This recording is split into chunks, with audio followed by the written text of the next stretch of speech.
Rev up your engine!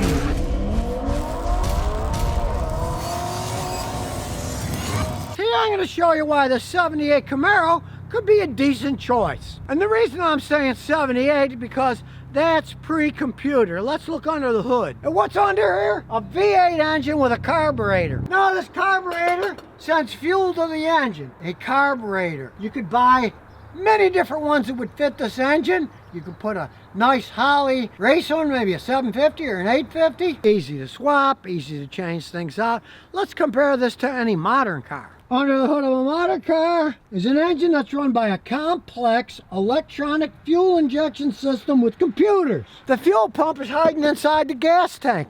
When you add all these parts together, plus the complexity of analyzing this computer-run fuel injection systems, that can cost thousands and thousands of dollars. But on these old things, this one's got an Edelbrock carburetor on them. You get these new for less than 300 bucks. And check out the fuel pump. It's not electronic inside the gas tank, it's right here. There it is, bolted to the engine, 2 bolts. You can get these things for 30 bucks. Swap them out real easy. So as you can see, they're gonna be much cheaper to work on. And of course, they made millions of these things, so there's plenty of used parts you can get up the wazoo for practically nothing. And even though it's a 78, okay, the alternator on this one went out a little while ago. They had it in stock at AutoZone and it was less than 100 bucks. Like I say, not only are they cheap, but there's still lots of parts readily available for these things. And speaking of choices, check this out. It's a V8 Chevy engine. There are many V8 Chevy engines that will fit in this thing. For example, this isn't the original V8 engine, but on these old ones, you can interchange a lot of engines.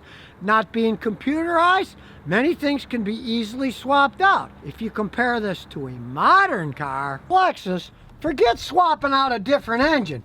All kinds of computer sensors, wiring, and all kinds of computer software. Swapping engines in modern cars, you can't change very many without all kinds of headache. You better just stick the original engine back in if you're going to put another engine in. Don't go from different years, makes, models, because there's so many different sensors, different computer software that they often don't work right. And I see guys who try, and when I have them brought to me on the end of a wrecker, whoo, it can be an absolute rat's nest to work on. But as I said, not with these old Chevy V8s. You can throw all kinds of things on, they'll bolt right in. You want a lot of horsepower, you can keep bumping it up, or maybe you want better fuel economy, you can go down, you can put a 6-cylinder engine in this if you wanted to. And of course, as we go inside, the same thing holds true for the transmissions. There are many different transmissions you can put in. But as you can see, as I'm following my feet down here, this thing has a clutch pedal. Of course it doesn't do anything anymore, but originally this was a standard transmission that has changed to an automatic transmission. And it wasn't that big of a deal converting it, because these things have many common parts on them. And let's take a listen. Got that great V8 rumble. You see rust here. That's pretty typical on these things. You'll have to do some work on the rust. So if you're looking at one used, make sure that the frame underneath isn't all rotten away. But being a Tennessee car, this thing's still pretty solid underneath. And this one's been modified with some nice subframe work done on it. Welded on. This one has had special frame parts welded onto it to make it a much better vehicle. But to make them stiffer, ultimately more reliable vehicles, a lot of guys start welding framework on them. If you're not racing them, you don't care that it weighs a little bit more. This is just a street car. This isn't going to do drag races and stuff where weight is really important to get it pared down. It's a street car. Putting frame stuff under it, it's not a bad idea if you want to really soup it up a bit. And as you can see, this thing's been modified. They certainly didn't come with cool headlights like this. You can customize these things to your heart's content. There's an insane aftermarket for these cars, whether it's wheels or brakes. And if you're really tight on funds, hey, you don't have to buy new. There's lots of used parts you can swap. You don't have to spend a fortune. So let's take it for a ride. And here we go. And are these cars fun? Well, let's find out. And off we go.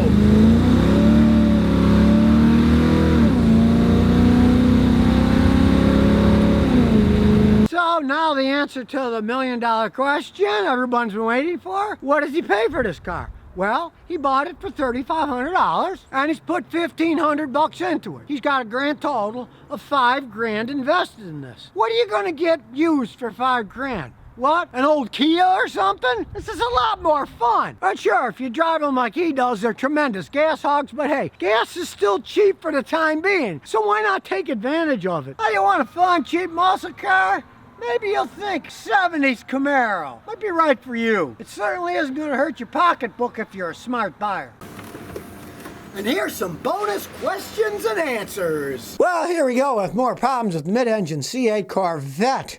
One guy had 57 miles on his engine, it broke, and they think that the valve spring's broken. That's why the engine broke. Of course, it's covered under warranty, but pay all that money for a car and the engine only goes 57 miles? Now, back in September 2020, GM quietly said, we believe there's problems with these engines. It could involve valve spring problems. And these are all the new Corvettes made from June 1st to September 15th.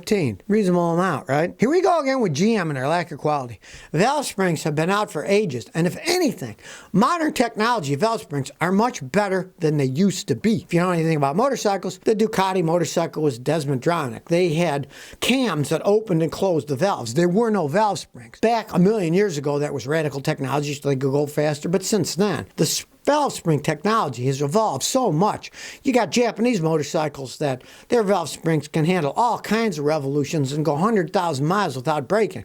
You think GM could make a V8 engine would have valve springs that wouldn't break, but I guess not. And another owner replied that he had multiple valve springs break in his vehicle after 112 miles driving it. So the old 8th generation Corvette, well, they still got to get a lot of bugs out of them, that's for sure. Hoods flying off, wheels bending.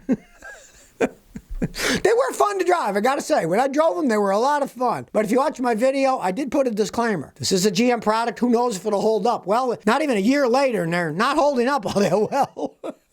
Fat says, Scotty, I opened a differential by 97 Mazda B4000 pickup to change the oil and replace the wheel bearings. It's a Ford open differential. There was a lot of play. I bought a pin and the 4 spider gears for $60. I used to go start up, and when I coast around a corner, the clunk I used to have is gone.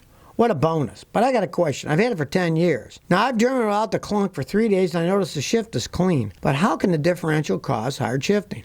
Well, of course it can cause hard shifting because it's worn inside, that's more strain. The more you strain the transmission, the harder it's going to shift. To give a perfect analogy, let's say you never change the fuel filter in your car. That can build up back pressure to the fuel pump that has to pump the fuel through the fuel filter. You build that back pressure up, the pump eventually is going to wear out faster because it's working too hard. It's the same thing with that. If the transmission has to work too hard to push that differential, it could make it shift harder because there's more strain. Now that you fixed it, you say it shifts a lot better and doesn't clunk. And that's because the transmission doesn't have all the pressure that it had before, which is kind of interesting because you got a lot of miles on it, and she's a 97. I'm surprised that it got better that fast. You'd think that it would have worn the transmission permanently. Well, obviously it didn't, so good luck on you. It was a smart thing to fix it. But they're all interrelated, and that's why one can affect the other. ADB11594 says, I was cleaning my leather car seats. I noticed little stains on parts. I want to get rid of them, but how can I do it? It's a 2016 Honda Accord. All right, leather seats need care. There's many kits out there. Meguiar's makes a good one. Lots of companies. The English company makes an excellent one. I often use these lithium, just like the Element Lithium. It's a company that makes very good cleaners. What you want to do, though, is you want to use a nice detail brush, like a boar's hair or horse hair, because those will get into the cracks you're talking about. If you just wipe, you're not going to get into the cracks, but use a detailing brush, you can get into the cracks with a cleaner. But then once you get it done, you want to seal it. So you want to get a kit that has both the cleaner and the sealer and conditioner. And always condition it. And then the next time you clean them in 6 months or something, clean them and condition them again. Because it's the conditioner that seals them, keeps them from cracking. I mean, understand, what's leather? Dead animal skin. Well, dead skin is generally going to crack and fall apart. It's dead, right? So you want to keep it as lively as possible. So you always want to both clean it and to seal and protect it with the sealer. So get a good kit and then just make a practice of doing it. But when you do clean it, if you do have dirty parts, get one of those detailing brushes to get in there. Now, once you get all the dirt out, you might not have to use it much. You could just use a microfiber towel to clean it the next time. Get a brush first. That'll get a lot of that stuff out. So if you never want to miss another one of my new car repair videos, remember to ring that bell.